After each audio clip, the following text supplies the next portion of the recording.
सिंध जे दानिशवर खे उन जी तारीख़ पढ़ाया तो पयो त मञण जे लाइ तयार न आहे। उनखे चवां थो पयो वञी करे अंग्रेज खां पुछी करे ॾिस, वञी करे लंडन जे लाइब्रेरी खे पढ़ी करे ॾिस, वञी करे उन ताक़तुनि ऐं क़ुवतुनि खां पुछी करे ॾिस त तोखे सत समुंड कंहिं पार भॼायो हुयो। तूं हलियो आहे मौलाना फज़ल रहमान सां मुक़ाबले करण जे लाइ, तूं हलियो आहे अॼु राशिद महमूद सां मुक़ाबले करण जे लाइ, लेकिन तोखां वॾी ताक़त ऐं क़ुवत रखण वारा उहे असांजे उन अदम तशद्दुद जी जिदोजहद जे अॻियां शिकस्त खाई करे सत समुंड पार भॼी वञनि था पिया। ॿुधी छॾिजां, असां तोखे वाज़े तौर ते चई छॾियूं था पिया, हिन मुल्क जे आइन जे दायरे मां न निकिता आहियूं। जेको आइन तो जोड़ियो हुयो, जेको तो मुअज़्ज़िज़ व मुकर्रम उलमाए किराम ऐं शुरकाए कॉन्फ्रेंस, अॼु जी हिन कॉन्फ्रेंस जो उन्वान message of Islam and rights of Sindh है, जैते बिरादर मोहतरम हजरत मौलाना अब्दुल मालिक घुन्यो साहब तफसीली तौर ते रोशनी विधी है। अवां जे हिन जलसे जे मुख्य मेहमान मोहतरम मौलाना असदुल्ला खुड़ो साहब जे विच में घणी देर हायल थियण नथो चाहियां। मुअज़्ज़िज़ साथियों, पंहिंजूं चंद मारूज़ात अवां जे अॻियां पेश करे ऐं इजाज़त वठंदुसि। हुज़ूर सल्लल्लाहु अलैहि वसल्लम जे उन पैगाम खे जॾहिं सहाबा किराम ॿुधो, पैगंबर इस्लाम जे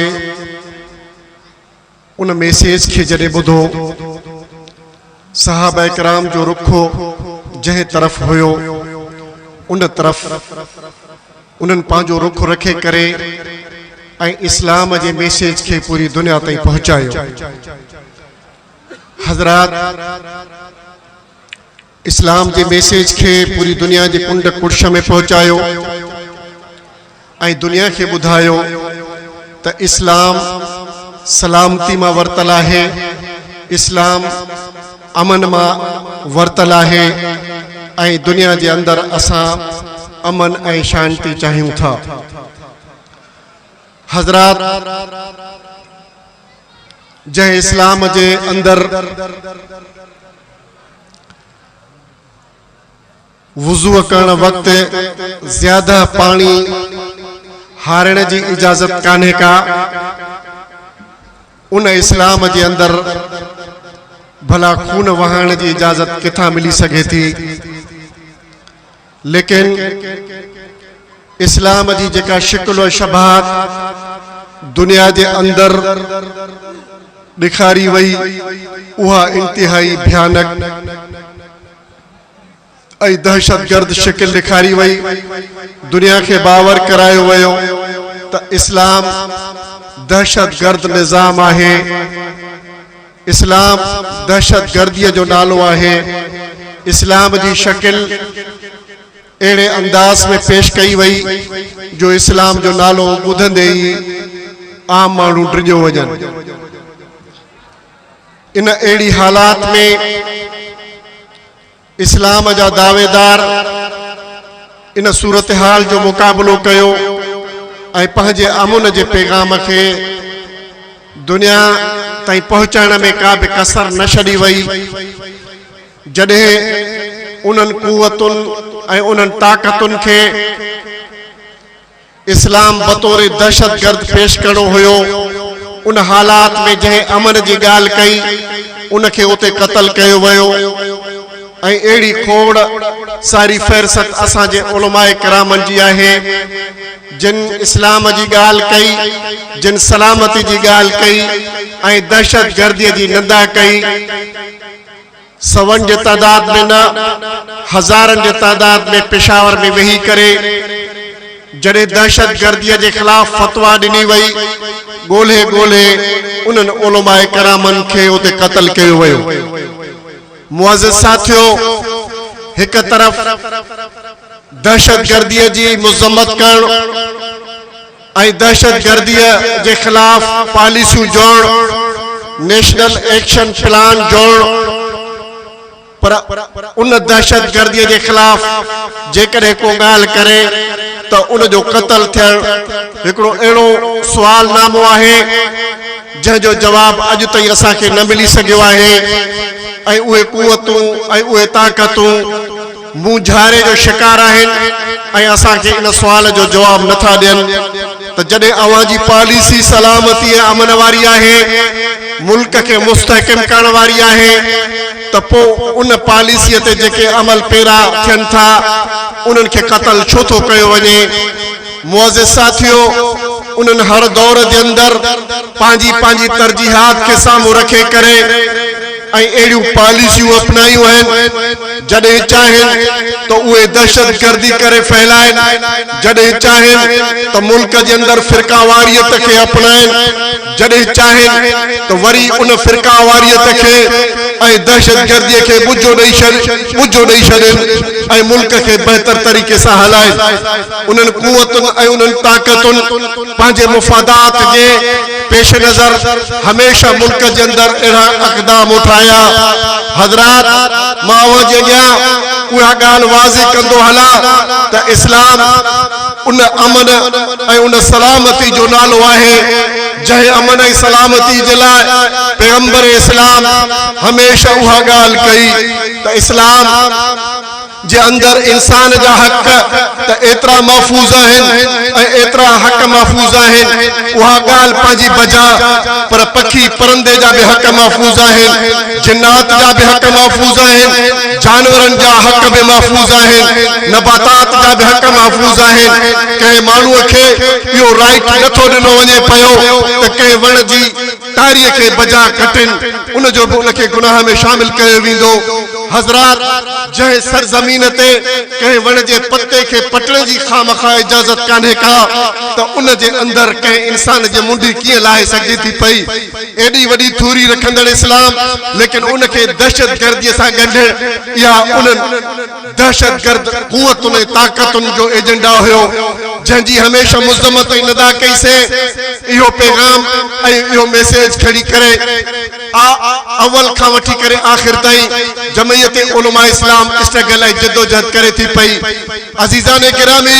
उन सलामती वारे निज़ाम जे लाइ जमयत उलमा इस्लाम पहिरें ॾींहं खां वठी करे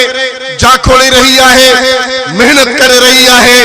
उन मेहनत जे अंदरि दुनिया जूं बदतरीन सज़ाऊं इन्हनि उलमाए किरामनि खे मिलियूं जिन बर्दाश्त कयूं। दुनिया जे अंदरि सभ खां बदतरीन सज़ा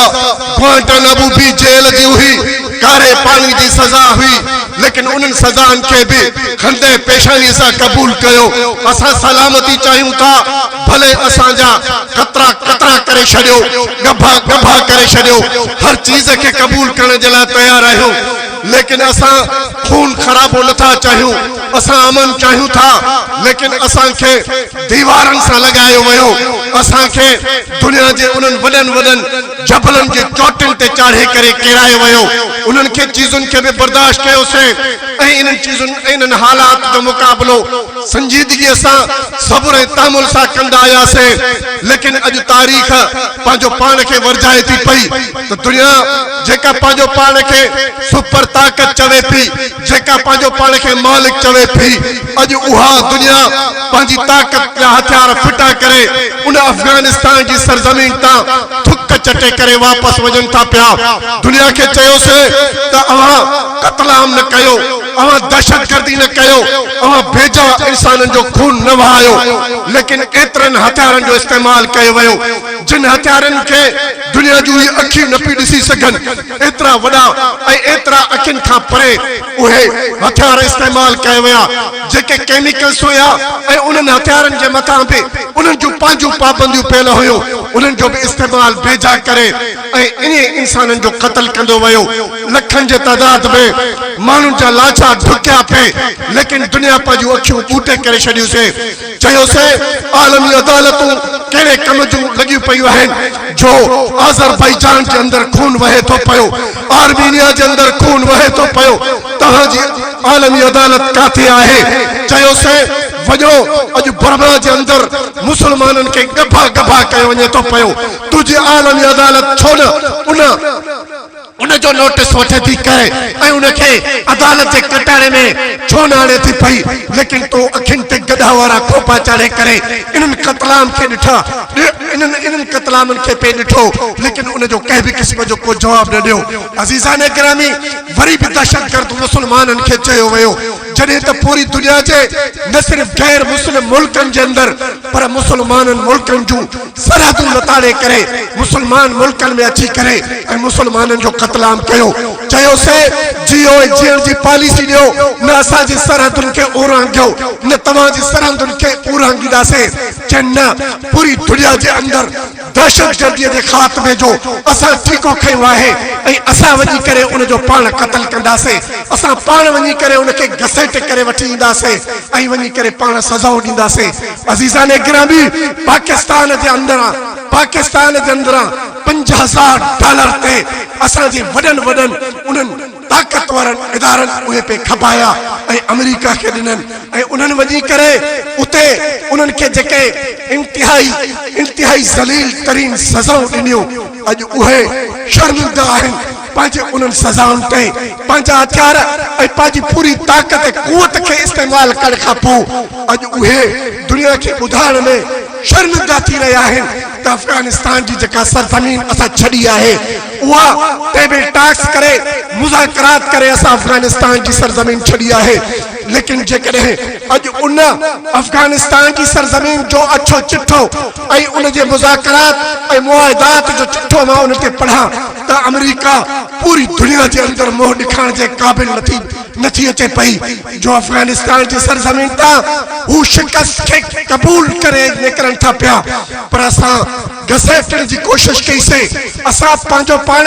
पंहिंजे मथां वधीक तकलीफ़ ऐं अज़ाबनि खे अञा बि बर्दाश्त करण जे लाइ तयारु हुयासीं सिर्फ़ु चयोसीं त इन जंग खे 2 साल वधीक हलायो त तव्हांजी ख़बर पवंदी जे रेशिया इन सरज़मीन ते पंहिंजो कतलाम जारी रखियो उहो रेशिया दुनिया जे अंदरि 42 स्टेट में तब्दील थी वियो मुंहिंजा अज़ीज़ान गिरामी इहा साहिबी ॿोली जेका हिन स्टेज ते अॼु ॻाल्हायूं पिया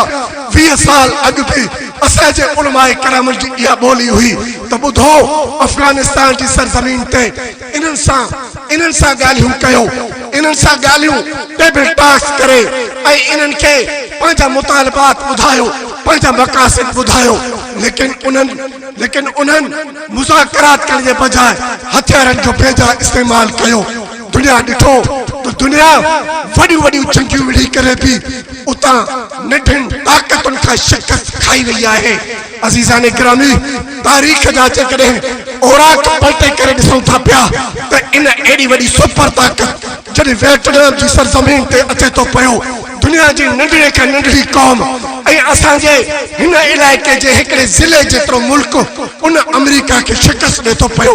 वॾी ताक़त उतां शिकस्त खाई करे वञे थी पई अज़ीज़ान गिरामी लेकिन असां एॾी वॾी रियासत एॾी वॾी क़ुवत ऐं ताक़त हासिल करे बि अमेरिकी सदर जी हिकिड़ी फौज ते हिकिड़ी फ़ोन ते पंहिंजी सॼी ताक़त ऐं क़ुवत खे ढेर करे छॾियूं था पिया हिकिड़ी काल अचण ते असां चऊं था पिया अमेरिका सां मुक़ाबिलो न करे सघंदासीं असांजो जिस्म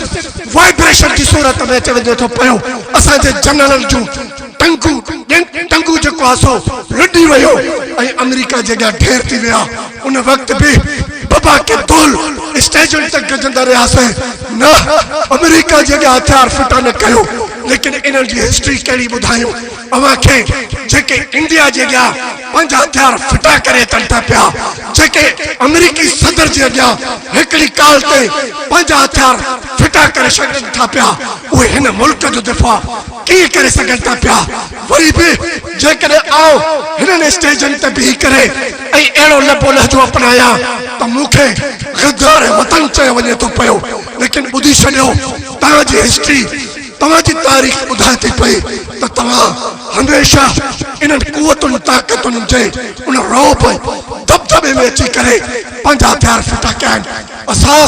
सबुर ऐं तामुल सां मुक़ाबिलो कयोसीं जॾहिं सबुर ऐं तामुल जो मुक़ाबिलो कयूं था त इहे आलमी ताक़तूं ये कुवतूं इन गाल ते सोचण ते मजबूर थी वने थियूं पयूं त हिन कौम खे असांजी गोली असांजो हथियार शिकस्त नथो ॾेई सघे पियो इन सां मुज़ाकरात करणा पवंदा अज़ीज़ान गिरामी असां सिर्फ़ अॼु हिननि स्टेजनि तां उन्हनि खे आईनो ॾेखारणु चाहियूं था पिया जॾहिं तुंहिंजा अबाउ अजदाद असांजे अबाउ अजदाद सां मुक़ाबिलो नथा करे सघनि पिया उन सफ़ेद ऐं उन इंतिहाई क़िस्म जे सादा तबियत जे मालिक हज़रत हालिदवी जेको शिकारपुर डिस्ट्रिक्ट जो अमीर हुया ऐं सिंध जो अमीर हज़रत अमरुद्दीन रहमतुल्लाह अलैह हुयो ये शख्स उन अंग्रेज साम्राज्य के एतरो मजबूर कनि था पिया जो अॼु जेकॾहिं आउं सिंध जे दानिश्वर खे उन जी तारीख़ पढ़ायां थो पियो त मञण जे लाइ तयार न आहे आउं उनखे चवां थो पियो वञी करे अंग्रेज खां पुछी करे ॾिस वञी करे लंडन जे लाइब्रेरी खे पढ़ी करे ॾिस वञी करे उन ताक़तुनि ऐं क़ुवतुनि खां पुछी करे ॾिस त तोखे सत समुंड कंहिं पार भॼायो हुयो तूं हलियो आहे मौलाना फज़लुर रहमान सां मुक़ाबले करण जे लाइ तूं हलियो आहे अॼु राशिद महमूद सां मुक़ाबले करण जे लाइ लेकिन तोखां वॾी ताक़त ऐं क़ुवत रखण वारा उहे असांजे उन अदम तशद्दुद जिदोजहद जे अॻियां शिकस्त खाई करे सत समुंड पार भॼी वञनि था पिया ॿुधी छॾिजां असां तोखे वाज़े तौर ते चई छॾियूं था पिया हिन मुल्क जे आइन जे दायरे मां न निकिता आहियूं जेको आइन तो जोड़ियो